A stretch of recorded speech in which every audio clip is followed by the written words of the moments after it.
Hello viewers, and welcome to yet another edition of AAU Talks, where we come to you live from the Rukara campus of the University of Rwanda, specifically College of Education. My name is Ransford Bekoe. I am the sitting host for today, and I'm here with the Registrar of the College of Education, University of Rwanda. We're going to talk marvelously about this college. But before we go on, let's go for a short break. And when we come back, I'll introduce the guest.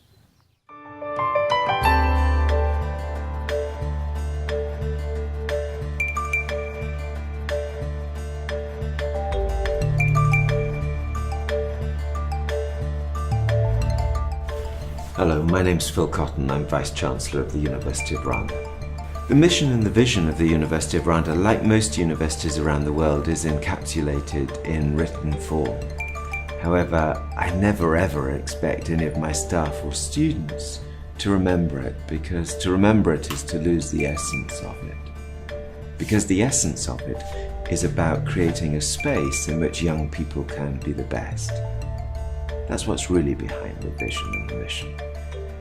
And once you create a space at university for young people to become the best, then you can fulfill everything else that you find embedded and enshrined within the mission and vision of the University of Rwanda.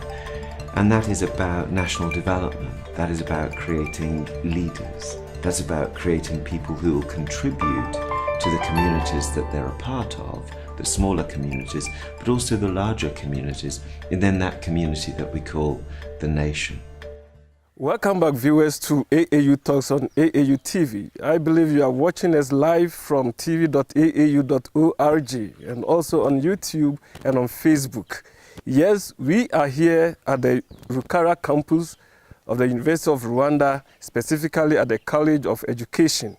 And I'm here to talk about the role of the University of Rwanda's College of Education in human capital development. I have with me the Academic Registrar of the College of Education, and her name is Mrs. Odette Uwizeye. Welcome to AAU Talk, madam. Thank you. How long have you been here? Actually, I may start with how long have you been in higher learning institutions? Okay. Because I started at what we used to call School of Finance and Banking, and I've been registered there from 2009.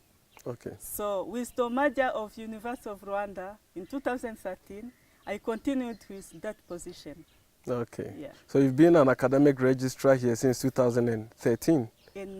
After the merger? Yes. Okay. Yes. So specifically, what is your role as the academic registrar of the college? Thank you. My role at College of Education as academic registrar, it starts from when student comes here at University of Rwanda College of Education at the time of application. Because when students come here at University of Rwanda as applicants, we do receive them. Of course, we use online application. After that, we do select those students, and after selecting them, we register them. And once they are registered, there comes their teaching. My role in teaching and learning is to prepare the teaching timetable so that we allocate classrooms and lecturers to modules. Once students are here, running and teaching is going on, then we have continuous assessment tests, and my role as academic registrar is to provide booklets, examination booklets, or continuous assessment booklets.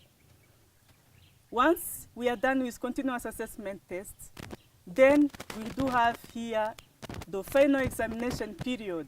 Okay. And during that final examination period, we prepare the examination timetable together with invigilation timetable, because we allocate rooms, lecturers, so that students can know where they are going to sit during examination period. Are there any biases in terms of gender or vulnerable population? Yeah, thank you. Here at University of Rwanda College of Education, we have in undergraduate students, undergraduate programs, we have 3,830 students, against 2,130 students of female. So we have 3,830 male students against 2,143 female. So and when it comes to postgraduate studies, we have only 54 students who are female against 120 who are male. So you may see that in postgraduate, we still have a raw number of students who are female compared to male students. Yeah, but is it a general trend that there are more male enrollments than females? Because your statistics show more males, slightly higher males in enrollment than females. Actually, that is the trend in higher learning institutions. But when it comes to secondary education, we have many students, female students, than male students. So what changes when they go higher up the educational node? Yeah, actually, for some students, when they finish secondary studies, they think that they are done with studies. They don't go on to have their higher learning studies. And that is the reason why you have many students in secondary schools compared to what we have in higher learning institutions, because like here, we only have 6,147 students compared to a big number of students who are coming from secondary schools. Okay. Yeah. Now, talking about numbers, you know, the higher education participation rate globally is about 37% of the population. In Africa, ours is about 8%. Currently, we have about 221 million students all over the world. Africa has just about 22 million. What is the problem? Is it that we don't have sufficient teachers and that the colleges of education are not producing enough teachers for us? Or where lies the problem? Yeah, the main problem I see is the mindset. The mindset of some Africans who may think that they are not qualifying to have higher learning studies. I may take an example of PhD holders. Here in Africa, and more especially in Rwanda, we still have a small number of people who completed PhD. I may even take an example of University of Rwanda. Compared to those with masters, we still have a small number of staff who completed their PhD studies, because like some ladies, they are very occupied with their families. They don't want to go for further studies. Okay. And there are some other reasons behind that. Okay. Yeah. Now, to reach a mass of the population, many countries are adopting open and distance learning. Yes. Has the College of Education also adopted open and distance learning? Yeah, thank you. Actually, we have 612 students who are doing distance learning programs. Okay. And they are all over the country. They are in almost all districts of Rwanda studying. And what do we do? We do provide some face-to-face studies, but we also conduct assessment. So that is a kind of helping those who are working to have their courses being taught at their own places, without them moving from one place to another. So we do have that program, and we so far have graduated so many students in that program. Okay. Yeah. Viewers, we are talking to Ms. Odette Uwizeye, who is the Academic Registrar of the College of Education, University of Rwanda. And we are talking about the role of the University of Rwanda's College of Education in developing human capital. Let's go for a short break. Don't turn your dial. Oh, you know, this is a very important university for the people of Rwanda. The government and the people of Rwanda expect a lot from this university.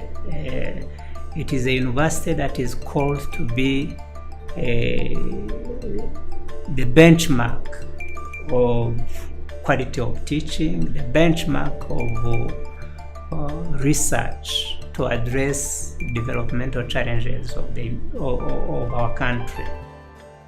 As we teach, it's part of kind of materials that we are putting in, like production materials. So we need to have an output, who is the student, who is going now to be useful to the nation and in different aspects. As you can see, the country has shifted from poverty reduction towards the national transformation. That implies the need of additional skills that needs to be bridged by the students that we are producing currently. At the University of Rwanda, the quality and standard of teaching is very solid and cannot be compromised. I joined the university with a lot of impression and expectations, and until now, my hopes have not been dashed. The quality of education in the University of Rwanda is, I think, one of the highest standards.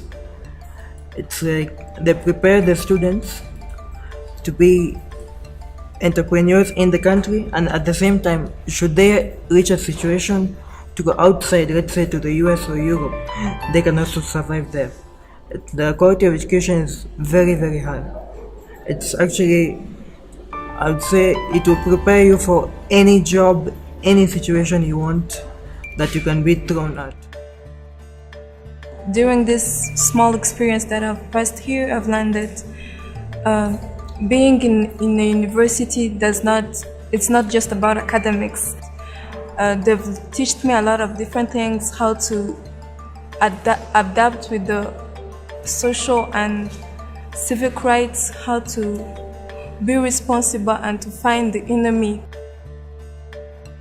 For me, I want to see the university in the next 10 years where there is a very strong linkage between the university community, students, university lecturers, researchers, and also citizens or community, because we owe them a lot of responsibilities in terms of knowledge, in terms of technology, in terms of innovations, to handle different difficulties that they are meeting in their day-to-day business and activities.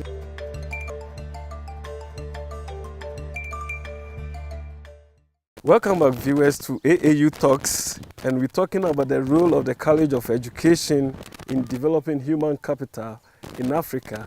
Specifically, we are on the Rukara campus of the University of Rwanda, where we are interacting with the Academic Registrar of the College of Education. Before we went on break, we were talking about the ODL system. How strong is the integration of ICT in teaching and learning on campus? Here at University of Rwanda College of Education Rukara campus, we do use the ICT in teaching, because we no longer have these hard copies or syllabus being provided to students. We do provide soft copies because almost all our students, they have computers, they have laptops. So it is now easier for them to have the notes or helping materials, facilitating materials from lecturers, because they do have that kind of facility, ICT facility for their running. Yeah. Okay. So now talking about, using ICT. So what is the teaching approach now? Because in teaching, the normal trend is that the teacher learns, the student learns. So what is the teaching approach? Is it maybe 80% teaching, 10% project work, or case study issues? Yeah, because here we have a kind of student-centered teaching program or approach.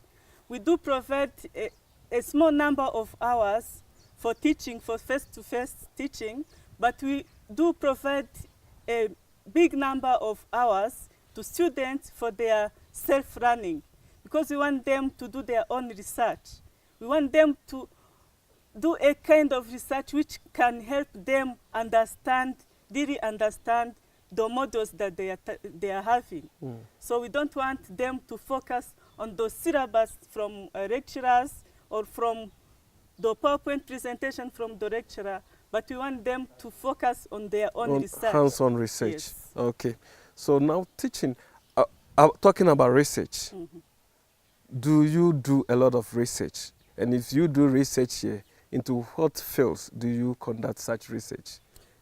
Yeah, thank you. here at University of Rwanda College of Education, we do have different kinds of research, because even the community service that we do have, we do it basing on the research that we do conduct before going on the field. So we have a kind of preliminary research so that we know the kind of community service that we can provide to our surrounding people. Again, we have research related to education, and in Imihigo, do you know Imihigo? Imihigo, is it a community? No, Imihigo here in Rwanda is performance contract. Okay. Yes, so I want it's a you new to term. run that. Yes. Okay. Yes, for Imihigo. yes. So for each performance contract of each lecturer here, each academic staff here, there is that component of research. And even in the workload policy of University of Rwanda, we have teaching, running, but we also have research and community service. So that component of research is also included in the workload policy of University of Rwanda. Okay. Yeah. Now let's come to the curriculum. How often is the curriculum reviewed? Yeah, thank you. Here at the College of Education, we have, of course, before the merger of all public higher learning institutions into one university, we had our own programs. And after the merger, because some programs came from College of Science and Technology to College of Education, College of Arts and Social Science, maybe to College of Business and Economics, because we found that those programs were not fitting there. So we had to review our programs. And the recent program that was reviewed is now at year 3. Okay. Yes. So it means that at least every 5 years you review the curriculum? Almost. Almost. Yes. And who are the partners in this curriculum review? Is it professional bodies? Is it university faculty? Or who else gets engaged in reviewing the curriculum? Yeah, first of all, we have our curriculum review, in-house curriculum review, because it should always start from us. So we start with departments, schools, but again, after that, we do engage external people, professional people. Let's say we are doing a curriculum review or in mathematics. So we really invite professionals in mathematics so that they come and help us to do a kind of review of that program. But we also invite institutions dealing with those kind of programs.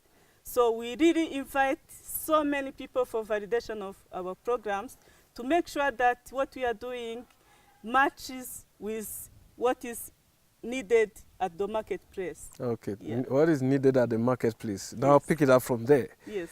When you graduate your students, how easy is it for them to get integrated into the job market?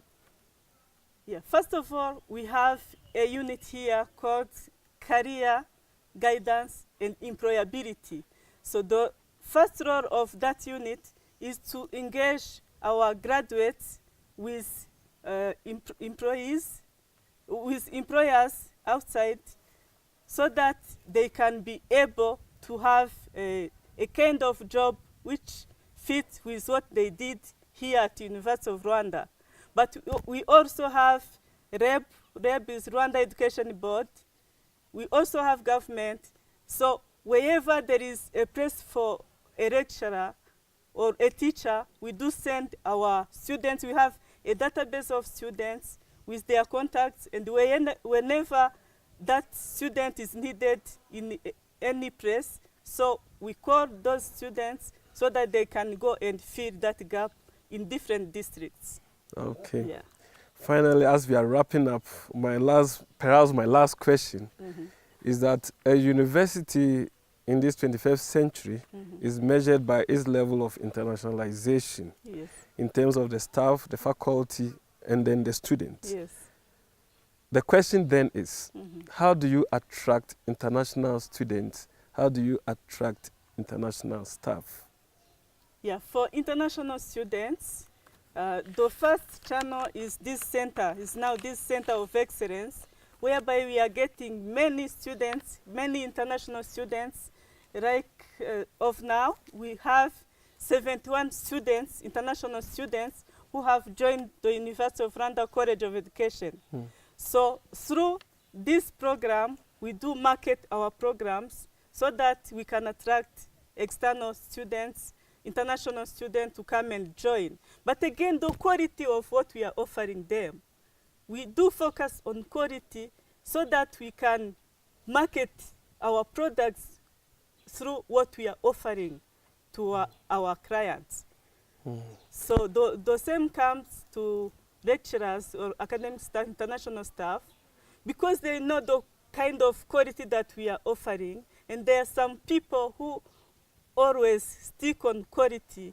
They come to see, what can I help you to do so that you can have such kind of best product that you want to bring to the market. Yeah. Thank you very much. Viewers, this is where time will permit us. We have been talking about the role of University of Rwanda's College of Education in human capital development.